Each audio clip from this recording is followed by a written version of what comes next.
வெறும் 19 நாளில் ஈஸியாக எப்படி நான் 50,000 ஃபாலோவர்ஸ் ரீச் பண்ணேன். இங்கே ஒருத்தன் 7 வருஷத்துக்கு முன்னாடியே எதுக்குடா நம்ம ஜிம்முக்கு போகணும் அப்படின்னு சொல்லிட்டு பேசிகிட்டு இருக்கான்ல, இவன் தான் நான்.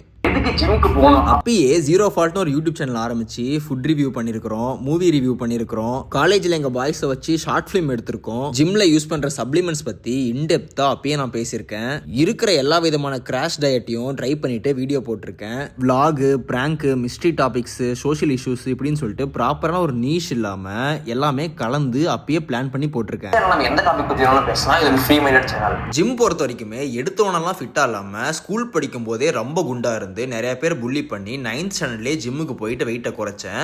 அதுக்கப்புறம் காலேஜில் வெயிட் கெயின் ஆகிட்டு மறுபடியும் ப்ராப்பர் நாலேஜோட வெயிட்டை குறைச்சேன். இது வந்து 30 நாள் சேலஞ்சோ 60 நாள் சேலஞ்சோ கிடையாது, இங்கே வரதுக்கு நிறையா நாள் எடுத்துக்கிடுச்சு. அது மட்டும் இல்லாமல் நான் ஒரு காம்படிட்டிவ் எக்ஸாமுக்கு 3 இயர்ஸ் படித்தேன். ஐடியில் ஃப்ரண்ட் அண்ட் டெவலப்பராக 1.5 வருஷம் ஒர்க் பண்ணேன். ஃபிட்னஸ் பொறுத்த வரைக்குமே 2-3 சர்டிஃபிகேஷன் முடிச்சு வச்சிருக்கேன். எதுக்கு இப்போ இதெல்லாம் சொல்லிட்டு இருக்கேன்னா, இன்னைக்கு டே 20.